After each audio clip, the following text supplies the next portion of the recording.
everyone, this is Raju Devakar from New Saint Stephen Public School, Unit 3, Agra. Here I am going to teach the subject Business Studies of Class 12 and the topic is Importance and Nature of Management, chapter number 1. So, let's start. Now, Importance of Management. Basically जो management है उसकी importance क्या है? A business organization attain top position only because of quality of management. मतलब कोई भी business organisation market में अपनी टॉप पोजीशन कब अचीव करता है? जब उसका मैनेजमेंट क्वालिटेटिव हो।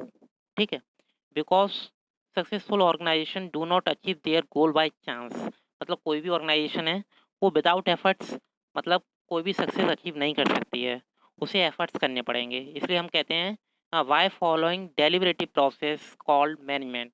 मतलब वो सक्सेस पाने के लिए क्या करना पड़ेगा? एक डेलिबरेटिव और सिस्टमेटिक प्रोसेस को फॉलो करना पड़ेगा जिसे हम बोलते हैं management. On the other hand, lack of proper management result in waste of time, money and efforts. अगर मान लो किसी भी ऑर्गेनाइजेशन में प्रॉपर मैनेजमेंट नहीं है, ठीक है, तो कहीं ना कहीं किस किस की वेस्टेज होगी? ये तो टाइम की वेस्टेज होगी, दूसरा मनी की वेस्टेज होगी, और तीसरा जो एफर्ट्स हैं ह्यूमन के वो भी वेस्ट होंगे। Most of business fails due to poor management. Mostly देखा जाता है कि बहुत से बिजनेसमैन अपना बिजनेस स्टार्ट करते हैं, पर वो स्टार्टिंग तो कर लेते हैं पर लॉन्ग टर्म तक वो रन नहीं कर पाते, और मे बी शॉर्ट टर्म तक भी रन नहीं कर पाते। क्यों नहीं कर पाते? क्योंकि उनका मैनेजमेंट पुअर होता है।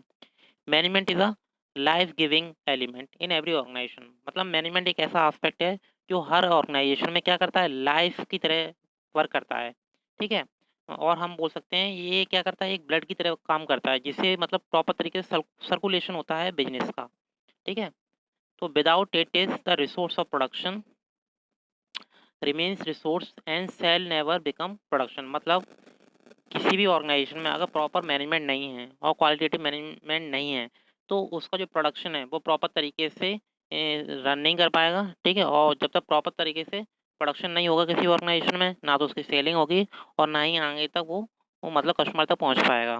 अगर एक बार कस्टमर को पहुंच भी गया तो मे बी उसमें कुछ ना कुछ वेरिएशन होंगे जिससे कस्टमर डिसअपॉइंट हो सकता है। So there should be a qualitative management और proper management. In the absence of management no organisation can run successfully. अगर किसी भी ऑर्गेनाइजेशन में मैनेजमेंट का प्रोसेस इंप्लीमेंट नहीं है तो वो लॉन्ग टर्म तक सक्सेसफुली रन नहीं कर सकती है। The major importance of management are, तो हम कह सकते हैं मैनेजमेंट के बहुत सारे इंपॉर्टेंस हैं। ठीक है, उसे वन बाय वन डिस्कस करते हैं। Management help in achieving group goals. Basically क्या होता है, आपने कुछ टर्म्स सुने होंगे, ये तो है ना, ऑब्जेक्टिव्स, गोल्स, मिशन, विजन। ठीक है, मोस्टली सारे टर्म्स मिलते जुलते हैं और मोस्टली ये सारे किससे रिलेटेड हैं? एंड रिजल्ट से। ठीक है, और अल्टीमेट फाइनल रिजल्ट से रिलेटेड होते हैं। तो बेसिकली जो मैनेजमेंट होता है वो ऑर्गेनाइजेशन के जो ग्रुप गोल्स होते हैं उसे अचीव करने में हेल्प करता है। Management tries to integrate the objective of individuals along with organization goals. मतलब क्या करता है मैनेजमेंट? जो इंडिविजुअल्स के ऑब्जेक्टिव्स हैं प्लस ऑर्गेनाइजेशन के गोल हैं, उन दोनों में क्या करता है? कोऑर्डिनेशन स्टेब्लिश करता है। ठीक है, management directs the efforts of all the individuals in the common direction of achieving organization goals. और मैनेजमेंट क्या करता है? Time to time direction provide करता है इंडिविजुअल्स को, जिससे वो क्या करता है? जो भी ग्रुप गोल्स हैं उसे अचीव करने में हेल्प करता है अपनी ऑर्गेनाइजेशन को। Management increase efficiency. Second one, manager tries to reduce the cost and improve productivity with minimum wastage of resource. मतलब मैनेजर अपनी ऑर्गेनाइजेशन में क्या करता है? ट्राई करता है कि जो कॉस्ट है वो कम से कम आए। ठीक है, और जो उसकी प्रोडक्टिविटी है वो टाइम टू टाइम इम्प्रूव हो, जिससे क्या होगा? जो रिसोर्सेज हैं उनकी वेस्टेज कम होगी। Management insist of efficiency and effectiveness in the work through planning, organization, staffing, directing and controlling. जैसा हमने स्टार्टिंग में भी पढ़ा था कि मतलब मैनेजमेंट क्या ट्राई करता है कि वो अपने प्रोसेस में एफिशिएंसी प्लस इफेक्टिवनेस दोनों को इम्प्लीमेंट करे। ठीक है, और जो हेल्प करेंगे प्लानिंग में, ऑर्गेनाइजेशन में, staffing, directing and other activities controlling. Now the third importance is management creates a dynamic organization. Dynamic मतलब क्या होता है? चेंज रिलेटेड होता है। तो organization have to survive in dynamic environment, so manager keep making change in the organization to match the environmental change। मतलब क्या करता है मैनेजर? अपनी ऑर्गेनाइजेशन में टाइम टू टाइम चेंज करता रहता है, जिससे मार्केट में जो चेंज हो रहे हैं उससे वो अपनी तरीके से कोऑर्डिनेट कर पाए। The employees in the organization are generally resistant to change. Efficiency management motivate their employees to adopt changes willing while convincing them that change is not only a beneficial for the organization but it is improve the employees work also in the competitive world. मतलब क्या होता है, यहाँ से start करते हैं कि जो रेजिस्टेंस टू चेंज, इसका मतलब क्या होता है देखा जाता होगा कि आपने देखा भी होगा कि बहुत सारी ऑर्गेनाइजेशन होती हैं, तो वहाँ क्या होता है कि जो मोस्टली बहुत सारे एम्प्लॉइज़ होते हैं वो ज़्यादा लंबे समय तक किसी भी ऑर्गेनाइजेशन में स्टेबल नहीं होते हैं। मतलब वो जल्दी जल्दी चेंज कर देते हैं ऑर्गेनाइजेशन को। ठीक है, तो मैनेजमेंट को क्या करना पड़ेगा, अपने जो एम्प्लॉइज़ हैं उन्हें टाइम टू टाइम क्या करना पड़ेगा, मोटिवेट करना पड़ेगा।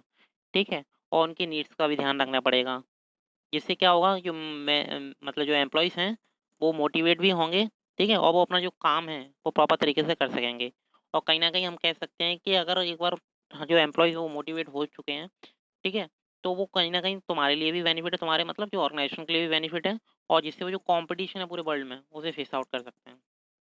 Now the next importance is management helps in achieving personal objective. Management क्या करता है, जो पर्सनल ऑब्जेक्टिव होते हैं या इंडिविजुअल ऑब्जेक्टिव होते हैं उसे अचीव करने में भी हेल्प करता है। An efficient manager is the one who bring maximum prosperity for employers as well as employees। मतलब बहुत सारी अपॉर्चुनिटी लेकर आता है जो एम्प्लॉयर्स हैं और एम्प्लॉयज़ दोनों के लिए। Manager lead to the people in such a manner that along with the organisation goal. मतलब अपने ऑर्गेनाइजेशन के गोल को भी ध्यान में रखता है और साथ साथ जो पर्सनल ऑब्जेक्टिव्स हैं उनका भी ध्यान रखता है। Individual individual goals of employees is also achieved. तो वो क्या करता है, जब अपने इंडिविजुअल्स को इम्पोर्टेंस देगा तो कहीं न कहीं जो इंडिविजुअल्स के गोल हैं वो भी अचीव होंगे। ठीक है? जिससे स्टैंडर्ड ऑफ लिविंग इम्प्रूव होगा इंडिविजुअल्स का। As organizational goal and individual goals are in one direction only, individual wants to earn more and organization wants to maximum production। मतलब जो इंडिविजुअल है वो मैक्सिमम अचीव करना चाहता है, मतलब अपनी जो भी अर्निंग है उसकी, और ऑर्गेनाइजेशन क्या करना चाहता है कि वो ज़्यादा से ज़्यादा प्रोडक्शन कराना चाहता है अपने एम्प्लॉयज़ से। Employees can earn more by producing more. Employees का मतलब अर्न करते हैं ज़्यादा जब वो ज़्यादा से ज़्यादा प्रोडक्शन करेंगे किसी भी प्रोडक्ट का। This will fulfil the objectives of both the group. तो हम कह सकते हैं इससे क्या होगा, जो ग्रुप के ऑब्जेक्टिव्स हैं और इंडिविजुअल्स के ऑब्जेक्टिव्स हैं दोनों कहीं ना कहीं अचीव हो जाएंगे। Now the next importance is management helps in development of society. अब मैनेजमेंट क्या करता है, जो सोसाइटी है उसका भी ध्यान रखता है, उसके डेवलपमेंट की भी बात करता है। Efficient management always has multiple objective. जो एफिशिएंट मैनेजमेंट कौन सा मैनेजमेंट होता है, जो सारे एस्पेक्ट को ध्यान में रखता है, चाहे इंडिविजुअल हो, ग्रुप हो या सोशल हो। ठीक है, तो हम कहते हैं कि जो मैनेजमेंट के जो ऑब्जेक्टिव है मल्टीपल ऑब्जेक्टिव भी होते हैं। They give due importance to social obligation toward different groups of people such as employees, customers, suppliers, etc। तो बेसिकली क्या होता है, जो मैनेजमेंट होता है वो सभी इंडिकेटर्स को, ठीक है, इंपॉर्टेंस देता है, चाहे वो एम्प्लॉयज़ हो, कस्टमर्स हो या सप्लायर्स हो। In insist of providing quality goods, competitive salary, create employment opportunity etcetera. अब वो क्या क्या करता है, जो जो भी इंडिकेटर्स हैं उनके लिए, ये तो क्वालिटेटिव प्रोडक्ट प्रोवाइड करता है या गुड्स प्रोवाइड करता है, देन कॉम्पिटिटिव सैलरी। ठीक है, इसके बाद employment opportunity time to time generate करता है। By increasing production management also contribute in the increase in GDP. अब जितना ज़्यादा प्रोडक्शन होगा, ठीक है, तो क्या होगा, कहीं ना कहीं जो हमारी कंट्री की जीडीपी है जिसे हम बोलते हैं ग्रॉस डोमेस्टिक प्रोडक्ट, वो भी कहीं ना कहीं इंक्रीज होगी and lead to growth of the nation. जिससे क्या होगा, जो भी नेशन है उसकी ग्रोथ भी इंक्रीज होगी। नाउ अब बात करते हैं नेक्स्ट टॉपिक की, nature of management. Nature of management, nature मतलब होता है प्रकृति। ठीक है, तो बेसिकली जो मैनेजमेंट की प्रकृति बेसिकली क्या है, some authors regards management as science because there are well tested and experimented principles of management. मतलब कुछ ऑथर मानते हैं कि जो मैनेजमेंट है वो साइंस है, और साइंस क्यों है, क्योंकि वो कहते हैं कि जो मैनेजमेंट में क्या होता है, कुछ मतलब एक्सपेरिमेंट का यूज़ किया जाता है, कुछ प्रिंसिपल्स का यूज़ किया जाता है जो कि साइंस में यूज़ होते हैं। ठीक है, some authors describe management as an art because more practice is required in management. कुछ ऑथर्स कहते हैं कि मैनेजमेंट साइंस ना होके आर्ट है। क्यों है, क्योंकि वहाँ ज़्यादा से ज़्यादा प्रैक्टिस की जाती है और कुछ थ्योरेटिकल कॉन्सेप्ट होते हैं उसे फॉलो किया जाता है, प्लस जो क्रिएटिविटी का एस्पेक्ट है वो आर्ट्स में देखने को मिलता है। Some authors consider that management is going towards the path of profession. कुछ जो ऑथर्स हैं वो कहते हैं कि मैनेजमेंट एक ऐसा एस्पेक्ट है जो लीड करता है कहीं ना कहीं प्रोफेशंस को। To conclude whether management is science, art और profession, we must understand the features and meaning of science, art and profession. तो हमें ये कॉन्सेप्ट कंक्लूड करने से पहले हमें पता होना चाहिए कि साइंस, आर्ट और प्रोफेशन का मीनिंग क्या है और उनके फीचर्स क्या हैं, and compare then with the management meaning and feature, और उसे कंपेयर करेंगे बाद में। तो सबसे पहले हम इंडिविजुअली देखते हैं हर किसी का मीनिंग और उसके फीचर। सबसे पहले बात करते हैं management as a science. Science can be defined as a systematic and organized body of knowledge based on logically observe findings, facts and event. Science basically क्या डिफाइन करता है? सबसे पहले तो सिस्टमेटिक और ऑर्गेनाइज्ड बॉडी ऑफ नॉलेज की बात करता है। ठीक है, क्योंकि आपको पता है सिस्टमेटिक मतलब एक सिस्टमेटिक ऑर्डर। ठीक है, ऑर्गेनाइज मतलब उसे अच्छी तरीके से अरेंज करना।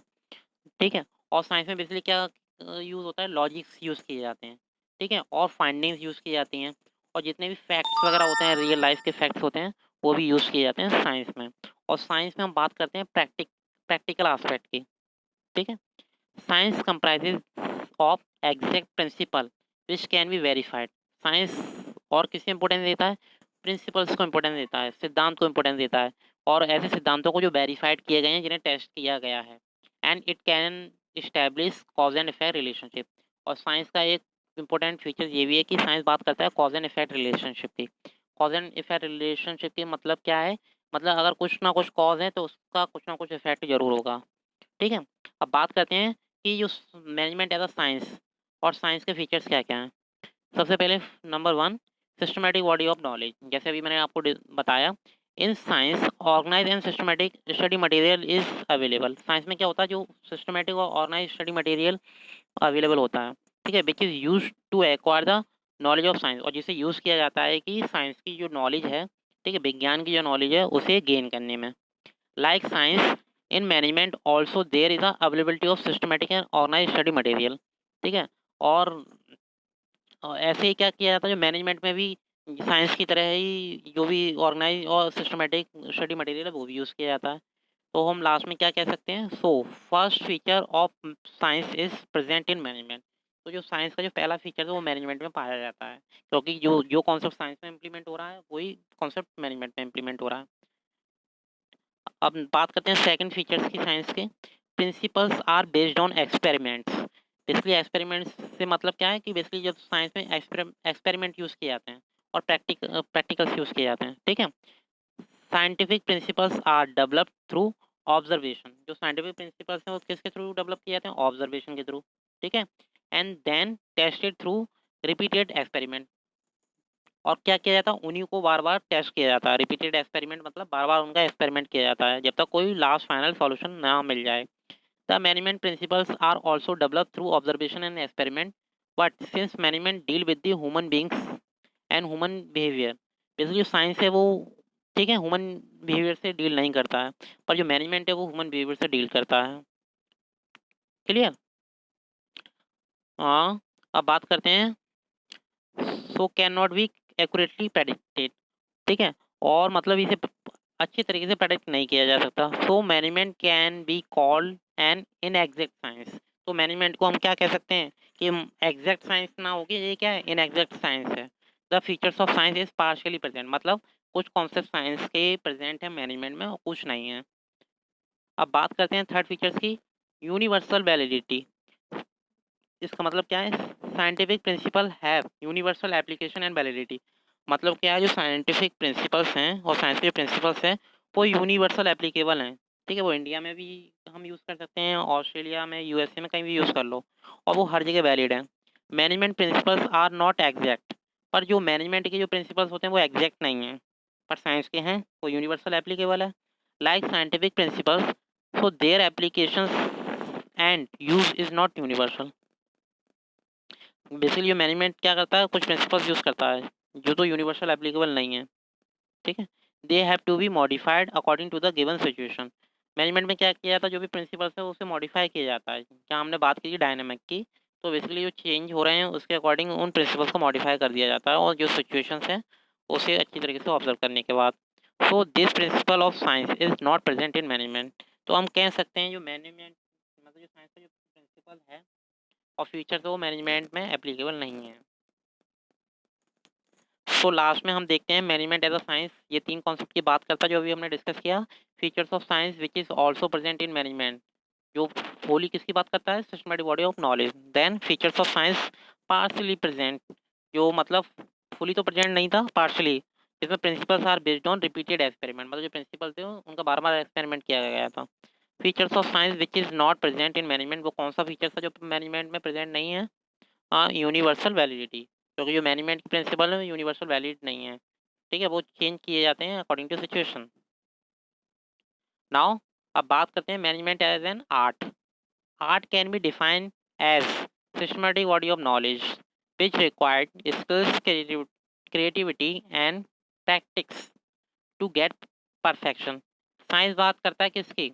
साइंस बात करता है क्रिएटिविटी की, थ्योरेटिकल नॉलेज की, स्किल्स की और प्रैक्टिस की, इन सभी, सॉरी ये साइंस नहीं, ये आर्ट बात करता है इन चीज़ों की, ठीक है। तो आर्ट किस चीज़ की बात करता है? स्किल्स की, क्रिएटिविटी की, प्रैक्टिस की एंड परफेक्शन लाने के लिए। The main features of art are, क्या क्या है? पहला, सिस्टमैटिक बॉडी ऑफ नॉलेज और existence of theoretical knowledge. Systematic body की तो बात कर रहे हैं, पर कोई कैसी नॉलेज की बात कर रहे हैं? Theoretical knowledge, not a practical knowledge. In every art there is systematic and organize study material available to required theoretical knowledge, मतलब जो स्टडी मटेरियल है वो अवेलेबल है, ऑर्गेनाइज है, सिस्टमैटिक है, और वो कैसा है? थ्योरेटिकल नॉलेज, ठीक है, जिसे हम साइंस में ना यूज़ करके आर्ट में यूज़ करते हैं। For example, various books on different range are available in music, मतलब म्यूजिक की फील्ड में बहुत सारी बुक्स अवेलेबल होती हैं डिफरेंट रेंज में। In management also there is a systematic and organize body of knowledge, management में भी सेम कॉन्सेप्ट अप्लाई करते हैं। Available which can help in acquiring material study, और मतलब मैनेजमेंट में भी मटेरियल स्टडी की नीड पड़ती है। तो this feature of art is present in management also, तो हम कह सकते हैं कि जो आर्ट का फीचर है वो मैनेजमेंट में भी एप्लीकेबल होता है। Now the next feature is personalised application. In the field of art only theoretical knowledge is not enough, हम कहते हैं कि जो आर्ट की फील्ड है उसमें थ्योरेटिकल नॉलेज ही एप्लीकेबल होती है, ठीक है। Every artist must have personal skills and creativity to apply that knowledge, हर आर्टिस्ट को क्या नीड पड़ती है कि वो अपनी स्किल्स को, अपनी क्रिएटिविटी को भी अप्लाई करे। For example, all musician learn same range but they apply their range according to their personal skills, मतलब लर्निंग तो सब सेम करते हैं पर वो उसका इम्प्लीमेंट डिफरेंट तरीके से करते हैं अपने according to personal skills. And creativity which make them different, और क्रिएटिविटी क्या है? क्रिएट समथिंग न्यू, और ये हर किसी में डिफरेंट होती है, ठीक है। विच मेक देम डिफरेंट, जो क्या करता है कि ग्रुप में आपको अलग बनाता है। In management also all managers learn same management theories and principle, management में क्या होता है कि जो भी मैनेजर्स हैं या अदर एम्प्लॉयज या वर्कर्स हैं वो भी सेम थ्योरीज एंड प्रिंसिपल्स को यूज़ करते हैं जो आर्ट्स में यूज़ होती हैं। But their efficiency depends on how well they use their principle under different situation, पर ये डिपेंड किससे करता है कि मतलब जो एम्प्लॉयज़ हैं, वर्कर्स हैं, मैन पावर है, वो उस प्रिंसिपल्स को किस तरीके से यूज़ करते हैं, by applying personal skills and creativity, ठीक है। तो लास्ट में हम कंक्लूड करें तो क्या बोलेंगे? So their features of art is also present in management, तो ये फीचर्स है आर्ट का जो मैनेजमेंट में एप्लीकेबल होता है।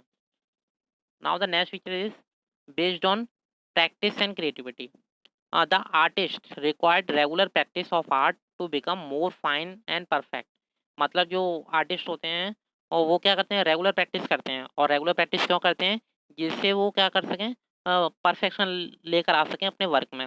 Without practice artist loss their perfection, अगर जो आर्टिस्ट हैं वो परफेक्ट मतलब प्रैक्टिस नहीं करेंगे तो उनकी जो कला है या आर्ट है उसमें परफेक्शन नहीं आएगा। आर्ट रिक्वायर्स क्रिएटिविटी, ठीक है, और क्रिएटिव प्रैक्टिस, मतलब आर्ट में क्या बेसिकली शो होता है? क्रिएटिविटी शो होती है, और कैसी क्रिएटिविटी? जो प्रैक्टिस से आती है। So artist must add his creativity to the theoretical knowledge he has learn, अब जो आर्टिस्ट है वो क्या करता है? जो उसने जो भी थ्योरेटिकल नॉलेज को लर्न किया है वो उसे यूज़ करता है अपनी पर मतलब जो स्किल्स हैं उसमें।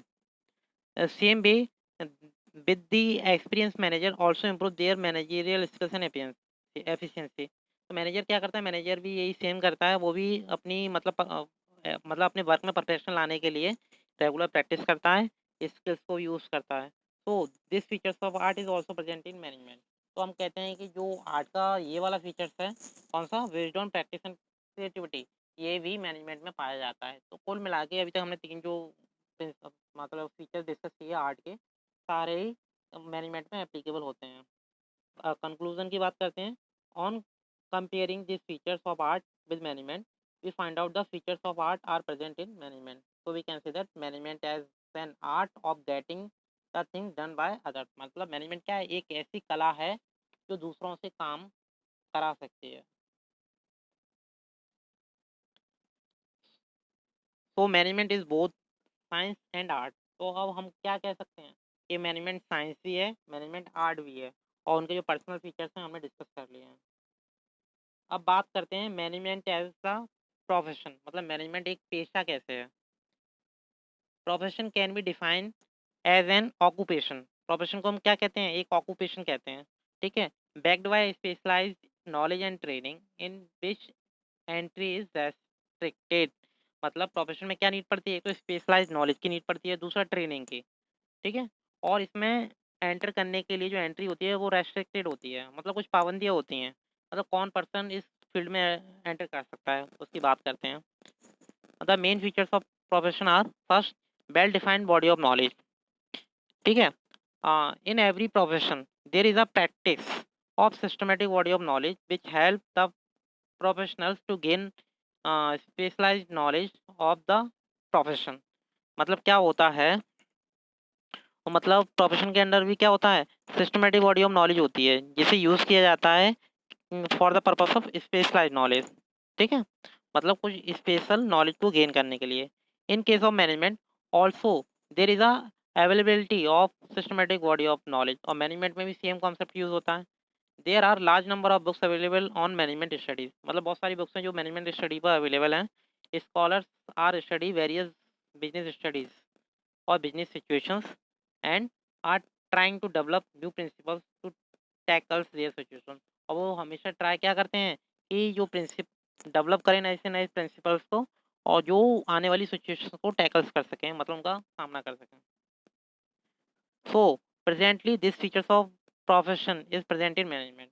तो जो फीचर्स हमने डिस्कस किया प्रोफेशन का, वो मैनेजमेंट में एप्लीकेबल होता है।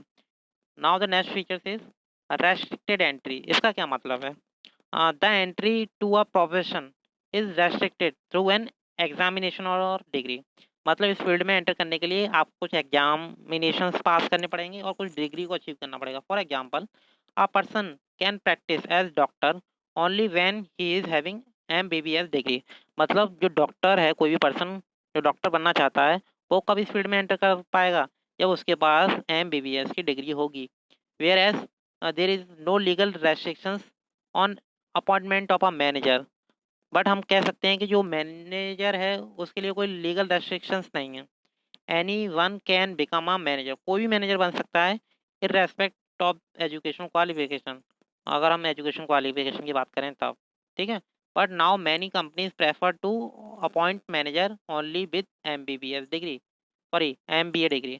पर आज के टाइम में देखा जाता है कि मोस्टली जो कंपनीज होती हैं वो क्या करती हैं, अगर मैनेजर को मतलब अपॉइंट कर रही हैं तो वो क्या मतलब डिमांड करती हैं कि उनके पास एमबीए की डिग्री हो, मास्टर इन बिजनेस एडमिनिस्ट्रेशन की डिग्री हो। सो presently these features of profession is not present in management, but very soon it will be included with statutory backing। मतलब करंट में देखा जाए तो ये प्रिंसिपल मैनेजमेंट, मतलब जो प्रोफेशन का है वो मैनेजमेंट में एप्लीकेबल नहीं है, पर एक होप है कि इन फ्यूचर ये कहीं ना कहीं आके ऐड कर लिया जाएगा। Now the next feature is presence of professional associations. जो प्रोफेशनल एसोसिएशंस क्या होती हैं, for all the professions special associations are establish. मतलब ये बॉडीज होती हैं ये, ठीक है। तो हर प्रोफेशन के लिए एक बॉडीज को एस्टेब्लिश किया जाता है, and every professional has to get himself registered with this profession. और हर प्रोफेशन को उस बॉडी के अंदर, ठीक है, और उस एसोसिएशन के अंदर अपने आप को रजिस्टर कराना पड़ता है बिफोर प्रैक्टिस दैट प्रोफेशन। मतलब किसी प्रोफेशन में एंटर करने से पहले उसकी प्रैक्टिस के लिए। अब बात करते हैं, for example doctor have to get themselves registered with medical council of India. जो डॉक्टर है वो अपने आप को कहाँ रजिस्टर कराता है, medical council of India.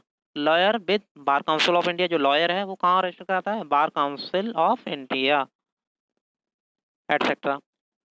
In case of management, various management associations are set up in national and international level.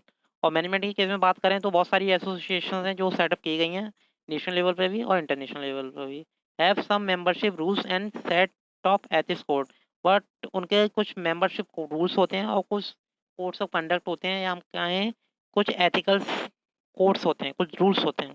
For example AIMA in new Delhi, All India Management Associations, New Delhi, and National Institute of Personal Management at Kolkata, etc. But legally, it is not compulsory for manager to become a part of this organization by registration. पर compulsory नहीं है, ये choice है. So presently, this features of profession is not present in management. तो अब इसे पढ़ने से अब क्लियर हो चुका है कि जो मैनेजमेंट में इस प्रिंसिपल का रोल नहीं है, but very soon it will be included and get statutory working also. तो जैसे ही जो हमारा फीचर सेकंड था वैसे ये फीचर थर्ड है, इसमें भी एक होप है कि कहीं ना कहीं इन फ्यूचर में जाके ये भी ऐड कर लिया जाएगा. Now the next feature is existence of ethical codes. For every professional, there are set of ethical code fixed by professional organization. मतलब हर प्रोफेशनल में एक प्रोफेशनल ऑर्गेनाइजेशन होती हैं जो कुल रूल्स एंड रेगुलेशंस को बनाती हैं. ठीक है. Are binding on all the professionals of that profession, मतलब हर प्रोफेशन को रन करने के लिए. In case of management there is growing emphasis on ethical behaviour of manager. Profession में क्या किया जाता है कि जो मैनेजर है उसके बिहेवियर को भी एम्फेसाइज किया जाता है और उसके एथिकल नॉर्म्स क्या है, एथिकल बिहेवियर क्या है, उसके बारे में भी ध्यान रखा जाता है. ऑल इंडिया मैनेजमेंट एसोसिएशन, इसकी फुल फॉर्म है ये AIMA की, has devised a code of conduct for Indian manager. मतलब इंडियन मैनेजर्स के लिए ये एक ऐसी एसोसिएशन है जो रूल्स एंड रेगुलेशन को फ्रेम करती है. But legally it is not compulsory for all the manager. पर जो ये कंपलसरी नहीं है हर मैनेजर के लिए to get registered with AIMA. But एडाई sorry avoid by the ethical codes. और इन एथिकल कोड को फॉलो करें तो वो बेटर है. So presently this features of profession is not present in management. मतलब ये फीचर्स भी मैनेजमेंट मतलब प्रोफेशन का मैनेजमेंट में इंक्लूडेड नहीं है. It will be included with statutory working. Now the next feature is service motive. The basic motive of every profession is to serve the client with dedication. मतलब जो profession का क्या motive होता है कि जो अपने क्लाइंट को बेटर तरीके से डेडिकेट कर पाए, अच्छी तरीके से उन्हें हैंडल कर पाए. Whereas basic purpose of management is achievement of management goals. और जो मैनेजमेंट का जो बेसिक पर्पस क्या है कि जो मैनेजमेंट के गोल्स हैं उसे अचीव करना. For example for a business organization the goal can be profit maximization. Business organization का मेन और अल्टीमेट ऑब्जेक्टिव क्या होता है? प्रॉफिट को मैक्सिमाइज करना और अचीव करना. But nowadays only profit maximization can not be sole of goal of an enterprise. पर आज के टाइम में हम बात करें तो प्रॉफिट मैक्सिमाइजेशन ही एक अल्टीमेट ऑब्जेक्टिव नहीं है ऑर्गेनाइजेशन का, उसके साथ साथ भी कुछ अदर ऑब्जेक्टिव्स भी हैं.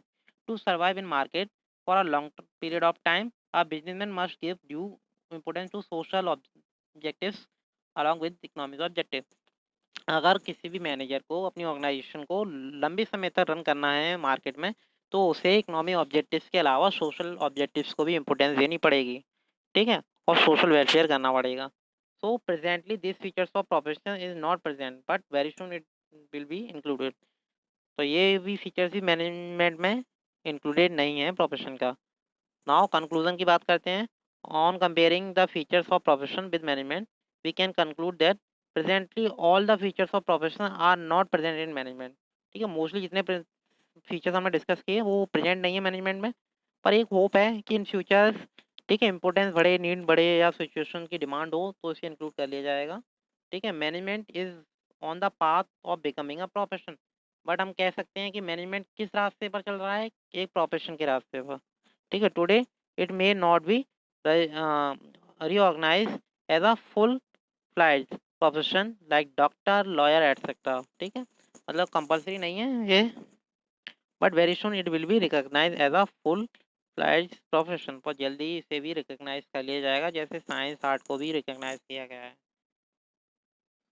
सो hope all of you understand this topic. ठीक है. If you have any query you can call me or message me any time. And last thank you. अब मिलते हैं नेक्स्ट टॉपिक के साथ अपने नेक्स्ट पीरियड में.